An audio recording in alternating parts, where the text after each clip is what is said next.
Magandang umaga po. Narito po ang mga tampok na balitang sports ngayong umaga. Sa NBA, isang panalo na lamang ang kailangan ng San Antonio Spurs para makamit ang kanilang panglimang titulo sa National Basketball Association o NBA. Ito'y matapos na dominahin nila ang defending champion Miami Heat sa Game 5 kahapon upang hawakan ng 3-2 lead sa kanilang Best of 7 series. Ang kabang detalye, ihahatid ni Cristabel De Leon.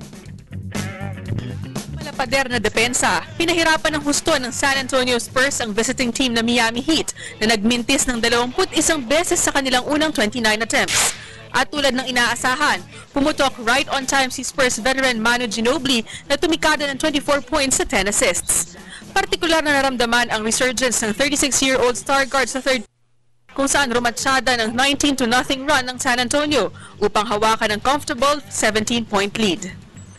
Ilang ulit na sinikap ng Heat na dumikit sa laban pero palaging gumaganti ng basket ang Spurs. Sa bandang huli, nanaig ang tikas ng tropa ni Coach Greg Popovich 114-104 tungo sa pag-angkin ng twice-to-beat advantage papasok sa Game 6. Sa panayam ng PTV Sports, kapwa naniniwala sina PBA champion coaches Luigi Trillo at Yeng Yao na nakasalalay sa Game 6 ang tsansa ng Spurs na makasikwat ng panglimang NBA title. Dahil kapag umabot sa sudden death Game 7 ang laban ay mahihirapan na umano ang trio nila Ginobili, Tony Parker at Tim Duncan na tibagin ng Heat. Spurs know how to win on the road. You know, they're a veteran group. They don't need to be told. They know what to do. It's going to be too much pressure to win a Game 7. You know, once Miami gets on 6, I think they're going to be so confident coming into Game 7. Their best bet is to get Miami now. You know, no team has won back-to-back. The reason why we go 6 and Spurs have a good chance is because they're fresh. They finished it off early. So they're semi-final series. So pagdating doon ng Miami, di ba kasi nilalaro ng Miami sa Miami? Iba yung home court nila. Wala namang special na anything na ilabas si Popovich. Ang maganda sa kanya, solid yung team niya. Actually, sinasabi nila, matanda na yung tatlo sa kanila. No? Pero yung mga bata, unexpectedly, are holding their own. Hawak ang 3-2 advantage. Tatangkayin ng Spurs na maisara na ang serye sa kanilang gagawing pagdayo sa home court ng Heat sa American Airlines Arena sa Miyerkules para sa Game 6. Para sa Good Morning Boss, Cristabel De Leon, PTV Sports. Sa local basketball scene, para maisakatuparan ang kanyang pangarap na makapagsuot ng Barangay Ginebra San Miguel jersey, willing si Man Mountain Asi Taulava na makipag-usap sa pamunuan ng Meralco Bolts ang may hawak ng kanyang playing rights sa PBA. Hindi naging maganda ang paghihiwalay ng magkabilang partido noong isang taon matapos na hindi pirmahan ni Taulava ang inialok na contract extension ng Manny V. Pangilinan franchise. At lalo pang uminit ang sitwasyon nang maglaro ang 40-year-old center para sa ABL team na San Miguel Beer Philippines, ang karibal na koponan ng Meralco sa PBA. Narito ang report ni Nicole Ramos. Handa si PBA legend Asi Taulava na makipag-usap sa mga opisyales ng Meralco Bolts. Partikular na kay team owner Manny V. Pangilinan para mahanapan ng solusyon ang kanilang hindi pagkakaunaw.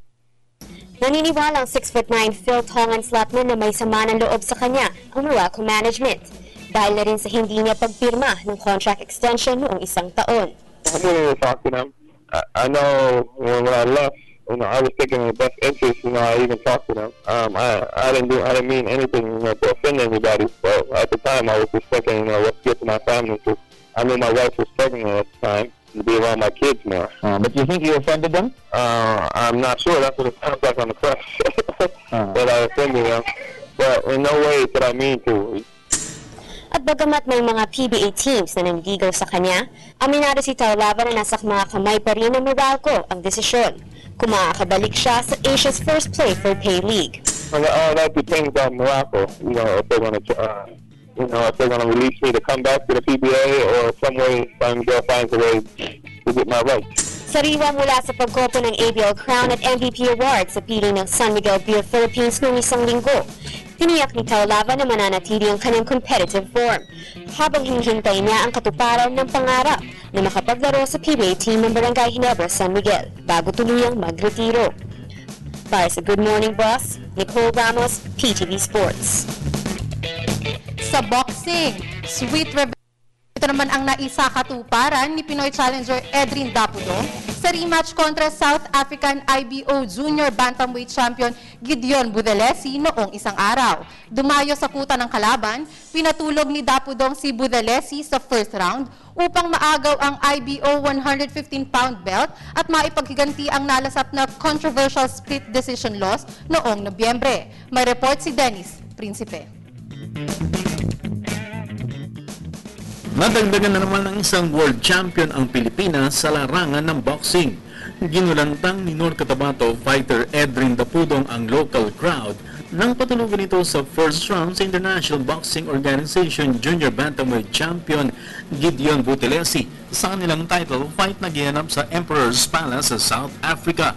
Isang matinding left hook sa panga ang nagpatumba kay Budelesi na nagpatahimik naman sa libo-libong South African crowd.